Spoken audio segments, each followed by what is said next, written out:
বিসমিল্লাহির রহমানির রহিম। শিশুদের খেলা ও শিক্ষা চ্যানেলে স্বাগতম। শুরু করছি চতুর্থ শ্রেণীর গণিত, অধ্যায় ৮, পৃষ্ঠা ১০১। ২ নম্বর অঙ্ক, যোগ করো।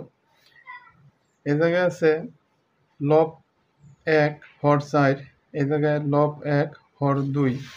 তাহলে আমরা হরগুলার কি করব? লসাগু করব। হরগুলার লসাগু আমরা কিভাবে করব? ৪ এবং ২ এর লসাগু কত হবে? দেখো, ৪ আর ২ লসাগু এইভাবে বের করব।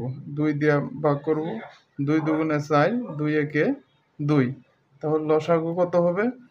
২ গুণন ২ গুণন ১ সমান ২ দুগুণে ৪, ৪ একে ৪, লসাগু কত?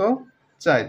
এই ৪ দ্বারা, এই হর দ্বারা এই ৪কে, এই ৪ দ্বারা এই ৪কে আমরা কি করব? ভাগ করব। ৪ দ্বারা ৪কে ভাগ করলে ১, এই ১ দ্বারা আবার লবের সাথে গুণ করব। এককে ১ যোগ এই ২ দ্বারা ৪কে ভাগ করো, ২ দুগুণে ৪, ২। ২ দ্বারা ১কে গুণ করলে ২ একে ২ সমান ২ আর ১ যোগ করলে ৩, নিচে ৪। এটাই উত্তর। এই জায়গায় দেখো, যদি ৫ হর আছে ৫, এ জায়গায় আছে ৭, হর আছে ৫, এ জায়গায় হর আছে ৭। যদি দুইটা মৌলিক সংখ্যা হয় তাহলে আমরা কি করব? আমরা তাহলে এর লসাগু কত হবে? লসাগু হবে ৫ ৭ ৩৫। আমরা গুণ করব। যদি দুইটা হর মৌলিক সংখ্যা হয় তাহলে আমরা লসাগু বের করব ২ হর গুণ করে ৫ ৭ ৩৫। এই ৫ দ্বারা এই ৩৫কে ভাগ করো, ৫ ৭ ৩৫।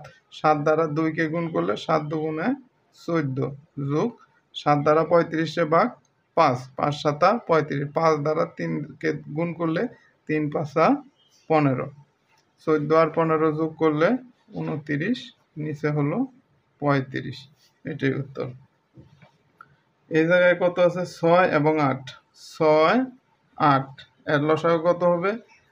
৩ দুগুণে ৬, ৪ দুগুণে ৮। তাহলে ২ গুণন ৩ গুণন ৪, ৩ দুগুণে ৬, ৪ ৬ ২৪। লসাগু কত হইতেছে?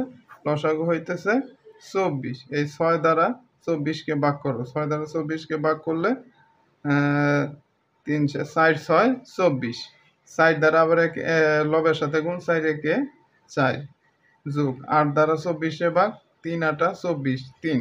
এই ৩ দ্বারা আবার ৩কে গুণ, ৩ ৩কে ৯, ৯ আর ৪ যোগ করলে কত হইতেছে?